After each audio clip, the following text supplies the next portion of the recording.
สวัสดี FC ทุกท่านทุกคนครับผมยินดีต้อนรับ FC ทุกท่านเข้าสู่ทีมงานของผู้เฒ่าพารวยพอสวัยพารวยครับ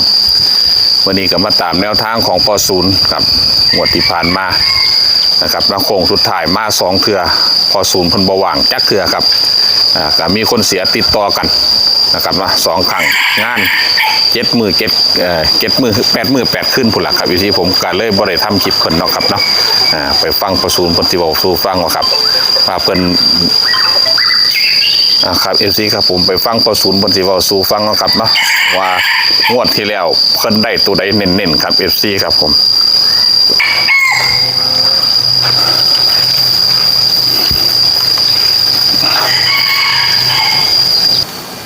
ครับเอฟซีครับผมมาฟังประสูนที่บอกให้ฟังเลยครับเพราะว่างวดที่ผ่านมาเพิ่นได้ตัวใดแข็งๆเนาะครับเนาะเป็นยังไงก็พอได้ยินข่าวว่าบอกคนแค่2 ตัวเท่านั้น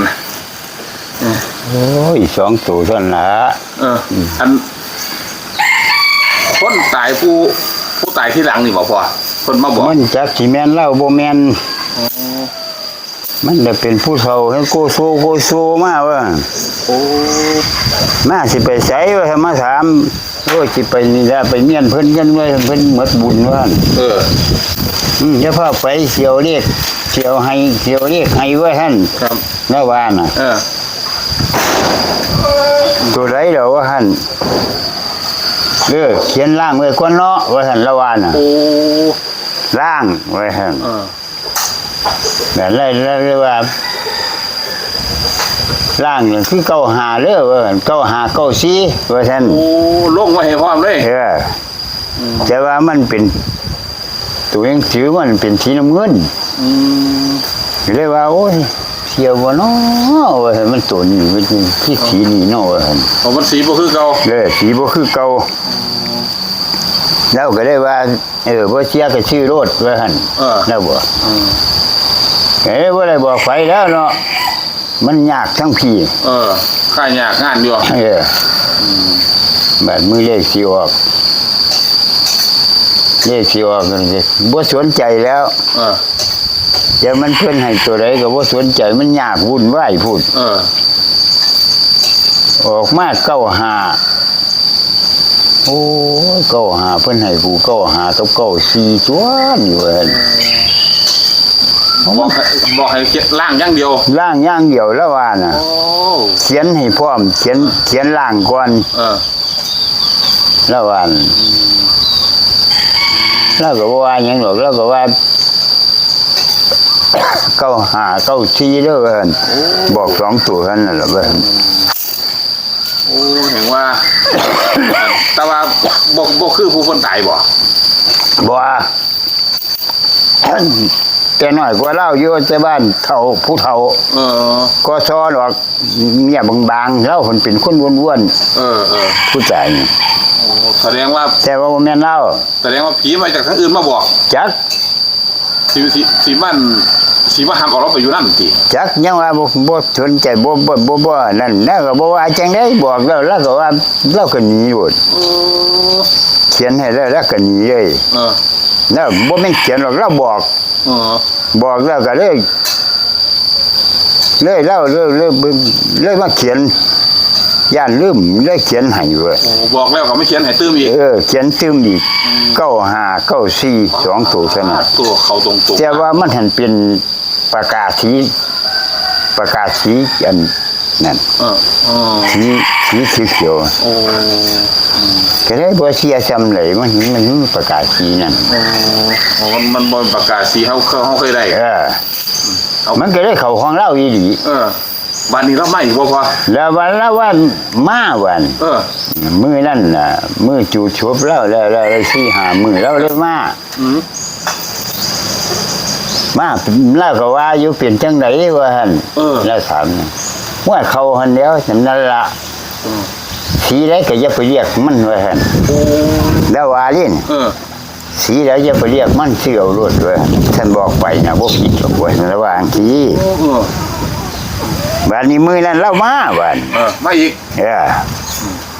ได้4-5มื้อแล้วเลยมาแล้วก็ถามรถเป็นจังได๋เถอะ สี สีเขียวน่ะว่าซั่น เขาอยู่ด้วยล่ะปูอ่ะนั่นล่ะตัวมันเขาสีเขียวน่ะมันคักกว่าหมู่หั่นแล้วว่าน่ะนี่สิแม่นผีบอกเลขคนละอย่างบ่คือยุ่นสีเขียวมันแม่นบ่ แล้วผลมามือแล้วว่าเป็นจังไดว่าหั่นบ่เป็นจังไดแล้วปูเขาอยู่หั่นวันนี้ก็คือเก่าเด้อว่าหั่นแล้วว่าแต่ว่าเป็น3ตัวหั่นแต่มันเปลี่ยนได้ล่ะว่าซั่นแล้วบอกสิตัวไหนแล้วปูหั่น864เด้อแล้วว่าน่ะว่ายังจะ2ตัวว่าเอายังอีก2ตัวอีกเนี่ยว่ายัง2ตัวเรียกหลักว่าซั่นเราบอกไว้น่ะแสดงว่าให้มาเอาอีกก็นี่มาเอาอีกเรียกหลังว่าซั่นเดี๋ยวว่าหันบ่ผิดเป้าคือเก่าหั่นล่ะระวังสิ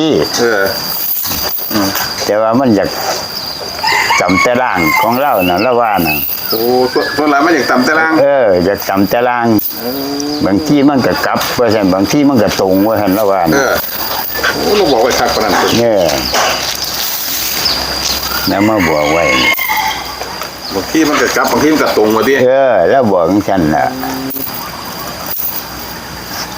ได้ถามบ่พอเราซื้อหยังบ่ได้ถามเราแต่หังเป็นคนผู้เก่าผู้มาบอกผู้เก่าล่ะบอกเลข2ตัวนี้ล่ะบอกก็คือจังบอกอยู่ข้างเมมนี่ดิเดี๋ยวนี้บอกเลข2ตัวก็ได้โอ้บ่ได้บอกลูกไก่เลยว่าซะอยู่ข้างเมมเว้นคือเมมนี่ถึงก็รู้กะเล่านี่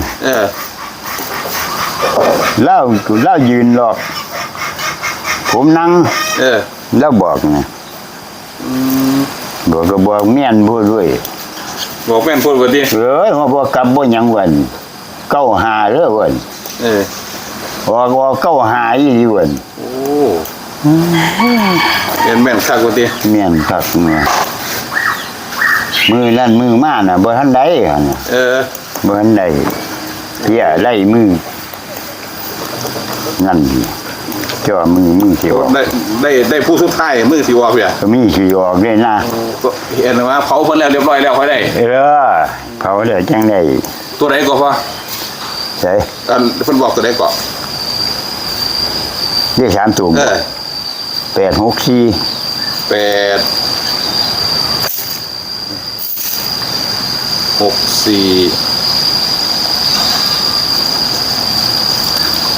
นี่สิเป็น94ครับผม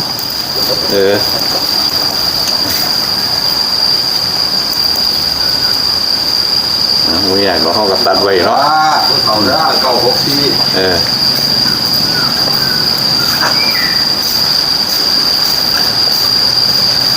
964ผีผู้เฒ่าผู้เก่านั่นบ่ผู้เก่าหั่นล่ะจำเพิ่นได้อยู่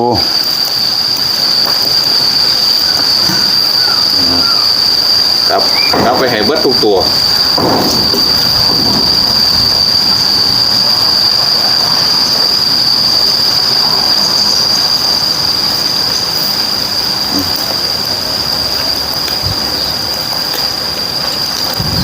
เอา84บาทนี้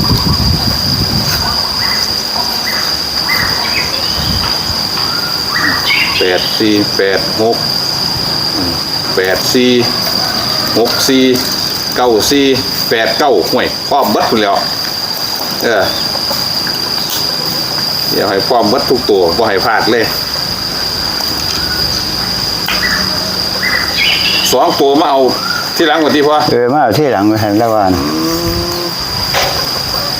อย่าให้แบบเก่าหั่นแล้วว่าหั่น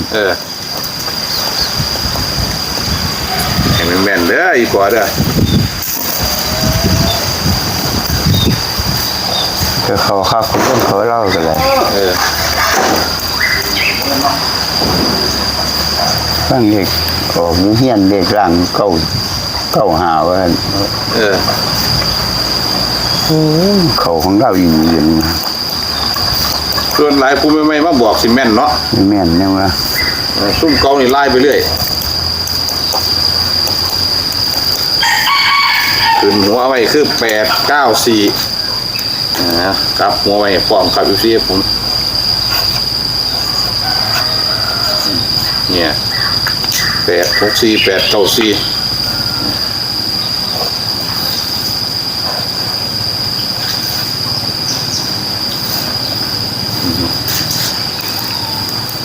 สองตัวเมาที่หลังเลิกไปที สองตัวจะมาเอาได้เว้ยเล็กหลังเว้ย ตัวตรงตัวเน้นคือ864เนาะพอเนาะ 864 สองตัวนี่ฟ้ามาเอาที่หลังสองตัวนี่เป็นเลขล่าง อันนี้เป็นเลขบนไปก่อนครับเป็นซี่ครับผม